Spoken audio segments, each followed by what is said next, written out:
Hey, stay tuned if you're tired of Cabernet Sauvignon, but you still love it. Welcome back to Drinking It In. I am your host, Chris Casara. We are here to help you know more and drink better. And I hope you all are doing well on this, ridiculously snowy day. It's not supposed to stick. It's just annoying, but it is pretty. So I angled the camera this way so you get a little view, a nice background of the big flakes that are falling today.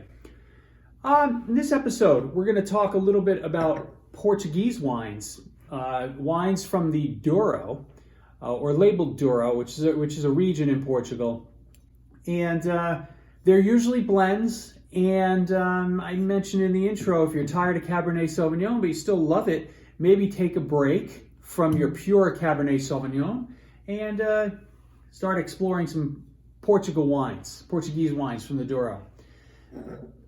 This particular wine that I'm tasting here is from our friends at Mary Taylor.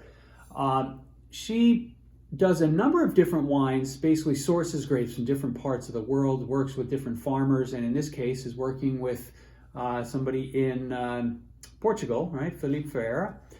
And this is a blend of Touriga Nacional, Tinta, Roriz, and Touriga Franca. Ever hear of any of them? Maybe, maybe not, but the blend is 60% Touriga Nacional, 25% Tinta Roriz, and 15% Touriga Franca. Touriga Nacional is the big grape in Portugal. It's the one that's most like Cabernet Sauvignon, black fruit flavors, a little bit of floral notes, but it's going to be big, tannic, and it's big, right? The blends in Portugal, where they use Tinta Roriz or Touriga Franca to kind of lighten up the wines a little bit, add some freshness.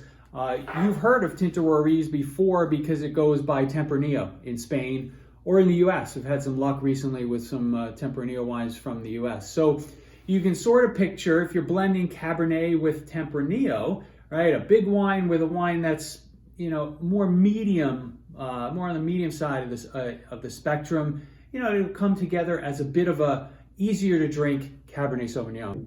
I forgot to mention that Touriga Nacional is now being planted in Bordeaux and is going to be allowed in the blends in the future. So get to know Touriga Nacional, and so you'll be ahead of the curve when all of a sudden it starts popping up in those Bordeaux blends.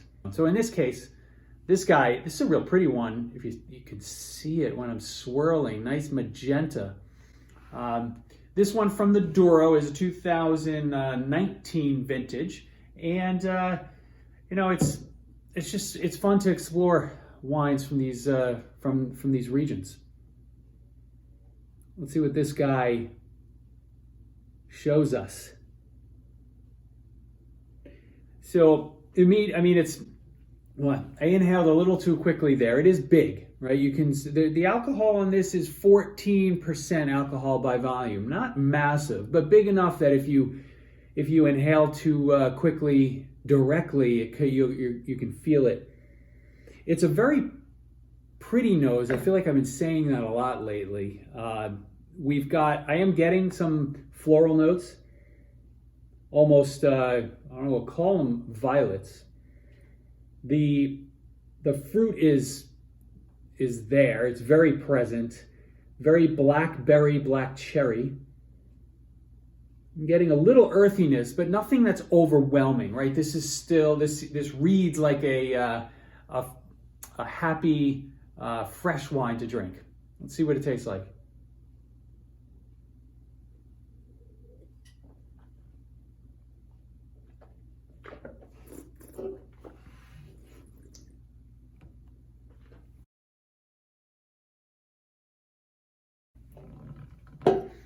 The tannins are there. You feel them. But the fruit almost comes across like it's going from the black end of the spectrum to the red end of the spectrum. So those black cherries I was talking about, I almost get a little bit more of a red cherry taste on this wine. It's almost like you have those really good maraschino cherries, the Luxardo cherries that you put in cocktails. So it's not as They're still darker, but there's a little candied note to it. I'm still tasting it, so it's pretty good. It's got pretty good length. This has been open for a couple of days. We've been drinking this ever so slowly. You can kind of see there's about a half a bottle left. It's definitely worth it's worth seeking out and buying it.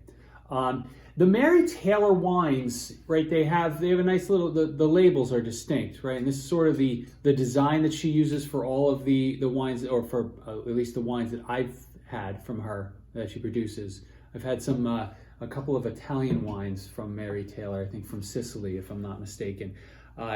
Worth looking out for. Pretty well distributed. You should be able to find them. Maybe we'll try to get somebody from Mary Taylor Wines on the show one of these days, because I think I'm connected to a few of them. I hope you're all staying warm in the snow, or at least the snow here in Rhode Island. Hopefully by you it's nice and sunny. I will see you next time. Cheers, folks. It's Chris. I wanted to thank you for joining. I appreciate all of the love that people have been giving this channel over certainly the most recent months. I encourage you to hit the like button, write some comments down there so we can continue the conversation. And I've put a video, a playlist up here for your enjoyment, because I know you'll get some value out of it. And I look forward to seeing you more and more.